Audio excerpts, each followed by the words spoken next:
देव जी बोले राजन परीक्षिता, आज भूतनाथ भोले बाबा मैया पार्वती लौट करके कैलाश पर्वत के लिए प्रस्थान कर जाते हैं। सभी वो ब्रजबालाएं भगवान लौट करके वृंदावन की तरफ चले आते हैं। धीरे धीरे जब समय व्यतीत हुआ है, भगवान बाबा नंद मैया यशोदा के आंगन में रह रहे हैं, लेकिन उधर वो कंस चिंता के सागर में डूबा है। और चिंता मेरे भक्त श्रोता, जिस इंसान के लिए अगर चिंता लग जाए तो देखा है जैसे गेहूं के अंदर घुन लग जाता है ना, और गेहूं को अंदर से खोखला कर देता है, उसी तरीका से ये चिंता इंसान को खोखला कर देती है। कहा भी है कि ये चिंता बड़ी चिंता से है, और नर को निर्जीव बनाती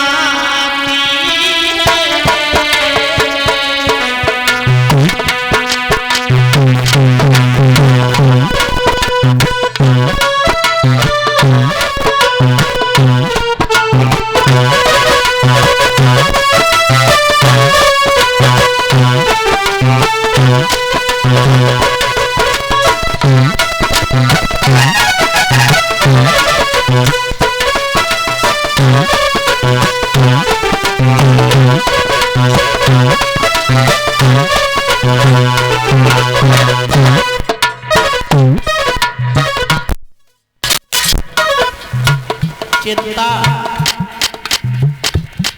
कहाँ है?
मेरे भगवत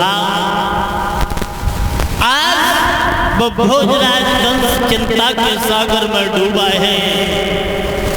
अकस्मात बाबा देव ऋषि नारद का पदार्पण हो जाता है। आता हुआ जब देव ऋषि नारद को देखा, हाथ जोड़ करके प्रणाम किया। नमो नमो निरंजनम, नमस्कार गुरुदेवता, बंधनम सर्वसाधवा प्राणायाम पारंगतः। आइए गुरुदेव, स्वागत है आपका। आज उच्च सिंहासन पर देव ऋषि नारद को बैठा लिया है। नारद कहने लगे, कंस, क्या मैं जो युक्ति बता करके गया था उसमें तू सफल हो गया? कंस कहने लगा, महाराज तुम कह करके गए थे कि काली दह से 2 छबरिया कमल के पुष्प मंगवा लेना। उन जरा जरा से बच्चे कृष्ण और बलराम ने वो 2 छबरिया कमल के पुष्प भी भिजवा दिए। और यहाँ तक उस इंद्र का मान मर्दन करके गोवर्धन पहाड़ पे भिजवा दिया। नारद कहने लगे कंस अब एक युक्ति और रह गई है। बोले क्या? तो नारद जी कहने लगे काम कर, तू अपने यहाँ पर धनुष यज्ञ रचा और एक पत्र को लिख करके कृष्ण और बलराम को तू अपने यही मथुरा में बुलवा ले। यहाँ बुलवाने के बाद जब मौका लग जाए तो तू उसे मार देना। उसी समय वो कंस पत्र लिखने लगा कि यादवों के राजा बाबा नंद, हम अपने यहाँ पर धनुष यज्ञ रचाने के लिए जा रहे हैं। तुम्हें और तुम्हारे पुत्र कृष्ण और बलराम के लिए हम आमंत्रित करते हैं। अगर तुम नहीं आए तो तुम्हें और तुम्हारे पुत्रों के सहित सभी वृंदावन वासियों को मैं अपने यहाँ जेल में डाल दूंगा।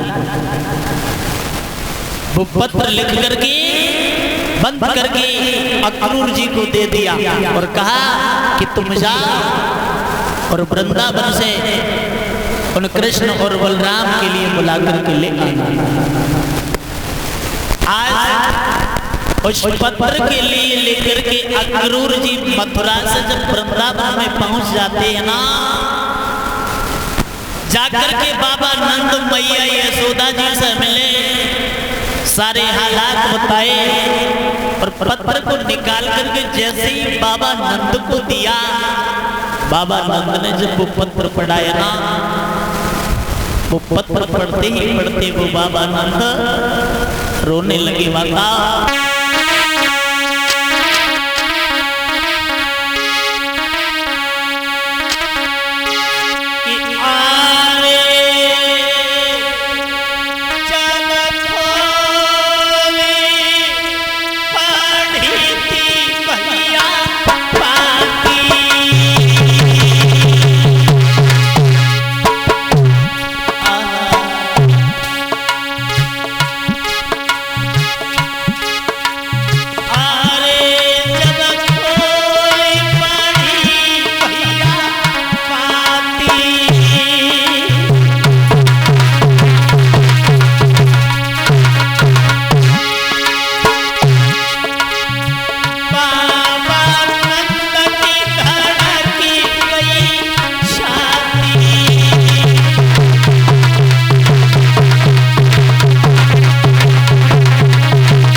उस पत्र को देख करके पढ़ करके बुरे तरीका से करुण क्रंदन करने लगे।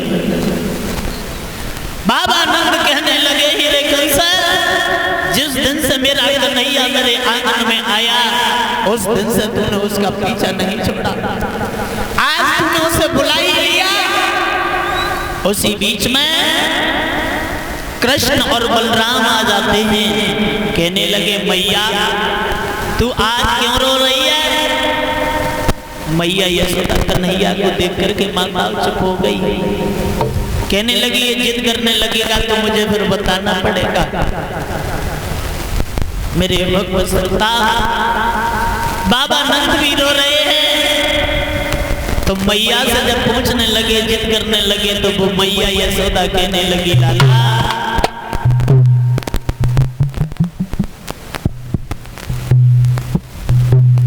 रोने का कारण ये है कि आज उस कंस ने ये पत्र भेजा है, तुम्हें उस मथुरा में बुलाया है। कन्हैया कहने लगे, मैया अरे मामा ने हमें बुलाया है, क्यों? उसी समय अक्रूर जी कहने लगे, लाला उस भोजराज कंस ने अपने यहाँ पर वो धनुष यज्ञ किया और उस धनुष यज्ञ किया। उस धनुष यज्ञ में तुम्हें आमंत्रित किया है मेरे लाल। तो मैया से श्याम सुंदर कहने लगे, माँ तू रो क्यों रही है? अरे मामा ने धनुष यज्ञ किया है, हमें आमंत्रित किया है, तो हम जरूर जाएंगे और रो नहीं। रात्रि भर अक्रूर जी बाबा नंद मैया यशोदा कृष्ण बलराम के पास शयन करते हैं। जैसे ही सुबह हुआ है ना, तो अक्रूर जी के साथ कन्हैया चलने को तैयार हुए। तो मैया यशोदा रोने लगी, माता कहने लगी, लाला तू वहां ना जा। कन्हैया कहने लगे, मैया मामा ने धनुष यज्ञ रचाया है, मैं आज जा रहा हूं, कल मामा के यहाँ धनुष यज्ञ देख करके परसों लौट करके तेरे पास आ जाऊंगा। मैया यशोदा को समझा रहे हैं श्याम, लेकिन मैया रोने लगी, कहने लगी है, लाला अगर मुझे ये मालूम होता कि तू एक दिन मुझे छोड़ करके जाएगा तो मैं हरगिज तुझसे इतना लगाव नहीं रखती, तुझसे इतना प्रेम नहीं करती। आज मैया यशोदा माता बुरे तरीका से गरुड़ क्रंदन करने लगी है, रोने लगी है। और ये बात पूरे वृंदावन में फैल जाती है कि आज कन्हैया इस वृंदावन को छोड़ करके मथुरा के लिए जा रहा है। उसी समय वो राधा, ललिता, विशाखा, शीला, साधना, सभी वो ब्रजबालाएं, सभी गोपियां श्याम सुंदर के पास आ जाती हैं। राधा सामने आई और रो करके कहने लगी है, श्याम तुम कहाँ जा रहे हो?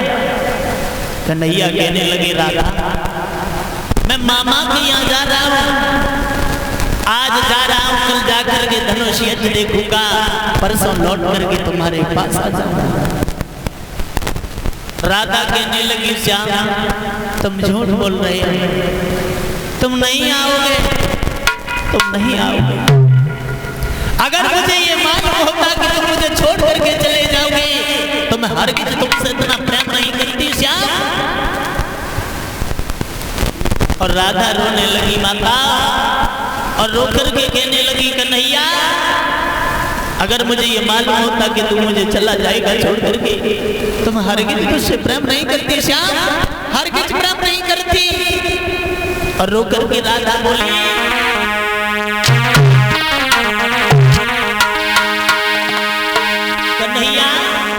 तुम ये कहा करते थे कि राधे मैं तुझे छोड़ करके कभी नहीं जाऊंगा, लेकिन आज राधा बोली है कि तूने बेहद